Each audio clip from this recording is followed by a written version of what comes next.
perhaps is a little bit of a biased interview, but I think you're the greatest president of my lifetime. I appreciate it. Hey, this is really funny. Tim Pool scored an interview with the failed former President Donald Trump. And, you know, it's just supposed to be kind of like a softball interview. And Trump still manages to make himself look like a dolt, but not just a sort of benign dolt, a dolt of the most dangerous sort, bragging about the beautiful relationship he had with brutal dictator Kim Jong Un. This was a really, really strange interview. And there's a couple of moments in it that I want to check out. But Trump's continued slobbering over ruthless, brutal dictators and how he's able to get along. Why do you think you're able to get along with them? I wonder. It's because you're enamored with them and treat them like they're walking on gold. Here is Trump talking about Kim Jong Un and says he's such a strong guy. He's the absolute leader. It's everything short of, I aspire to be Kim Jong Un. I aspire to run the United States the way Kim Jong Un runs North Korea. This is chilling stuff. And all of a sudden it boiled down to something that was very beautiful, the way it happened. And I got along with him very well. And I will say that if Hillary won that race, you would have had a nuclear war and millions of people Nuclear would have been killed.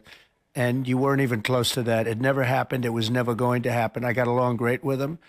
And it just never was going to happen. Were you at all scared in any way when you crossed into an enemy country? Well, I wouldn't say that Secret Service was thrilled. And in those blue buildings, there were lots of people in those buildings that I looked at. You know, the two blue buildings on each side with the windows. And I looked in those windows, and there were a lot of things happening in those. Someday I'll tell you about it. But no, I felt very safe. I felt my relationship with him, as you know, was very hostile. Little Rocket Man and all that. But then all of a sudden it morphed. He respected me. I respected him. And we ended up, once we got to know each other, we ended up very good. A very smart guy, very strong guy. He's the absolute leader of that country. You know, for those that think he's not, they're wrong. And I got to know him very well. Everyone knows he's the absolute leader. Well, I even did a press conference. He never did a press conference before. I said, would you like to do a press conference? And we did a press conference, if you remember.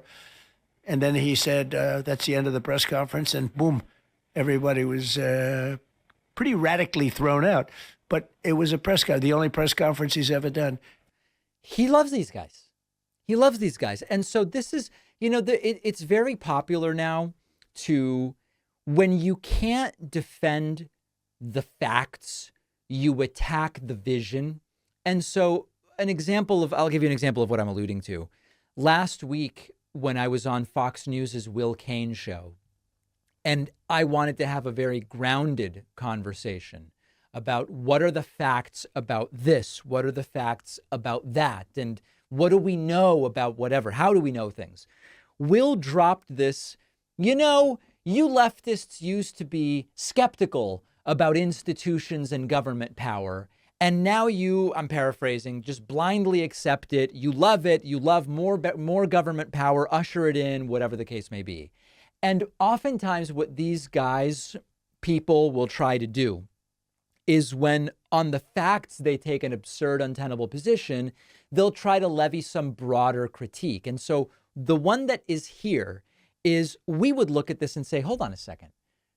Kim Jong Un, Duterte, Xi, Erdogan, Putin, whoever, these are brutal authoritarians. And if our country were any more like their countries, we would be going in a direction that is completely anti-American at a fundamental level. They don't want to deal with that. So they will usually retreat to things like, isn't it nice to get along with people? The left used to want to get along with people, and now all of a sudden the left criticizes getting along with people. I got along great with Putin and Kim Jong Un. And it's one of these, let's go to the 40,000 foot level, because the 500 foot level is a disaster for us. And we can more easily bamboozle people into thinking that we're obvious. Well, listen, we get along with people. What's wrong with that? Which in a vacuum, it's great to get along with people. But Trump's the one who got duped by Kim Jong Un. He came back from that meeting thinking he got extraordinary concessions from Kim Jong Un, when the reality is they were the same concessions every North Korean leader has been making when things get inconvenient for them for decades. None of the promises happened. The actual progress that was supposedly going to happen in the second summit was totally short-circuited. It went nowhere. It ended early. And they want to go, yeah, but why don't you guys on the left used to like to get along with people? What happened to that? Abstracting themselves from the absurdity of where they are. At another moment, Tim Pool says to Donald Trump that he's the greatest president of Tim Pool's lifetime. Isn't that something? I'll be honest, I didn't vote for you in 2016. I was jaded. Obama let me down. I'm from Chicago. I thought 2016 was silly. And then in 2020, with the timeline for getting out of Afghanistan, when you tried to get our troops out of Syria, my question is, why are we in Syria? Who even knew? And they lied to you, and they lied to us about the number of troops in there.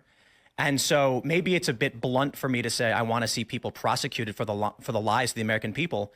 But in terms of foreign policy, perhaps it's a little bit of a biased interview, but I think you're the greatest president of my lifetime. It's a little bit biased. Yeah, that is true. Hey, listen, Tim's admitting it, okay? I give him credit. It is a little biased to tell the guy you're interviewing, I believe you are the greatest president of my lifetime, ever in my lifetime. It is a little bit of bias. Now let's see how Trump reacts to the sycophancy. Oh, I appreciate it. And ending the wars that we should not have been involved in. Now the fear is World War III. Yeah. What are you looking? By the way, what war did Trump end? He had a plan to get out of Afghanistan, which Joe Biden executed and Trump failed to, and then Trump criticized Biden for it, even though he could articulate no material difference of how he would have carried it out. Which war did Trump end? At when you enter your next term to stopping the escalation? Well, first of all, I'm the only one that is going to stop World War III, because this man can't put two sentences together. He doesn't know what he's doing, doesn't know where he is. Right. And amazingly, it seems like he's going to be running. You know, it's a lot of people say, do you think he'll make it to the starting gate? Well, we'll see what happens. But if you look at Viktor Orban, because we don't want to see wars. I don't want to see wars. I was in no wars other than we finished a war. He's again saying, look at another authoritarian strongman. He loves Orban. I forgot to mention Orban in the Putin, Kim Jong Un, etc. It's always the authoritarian strongman. Quick trial, kill drug dealers. With ISIS, and we completed it, 100% complete. But I don't want to see wars. I think it's so horrible, so unnecessary, so costly in terms of lives and money in that order, and destroying these countries. You know, you're destroying culture. When you look at Ukraine, that would have never happened if I were president. You look at the October 7th attack on Israel, it would have never happened.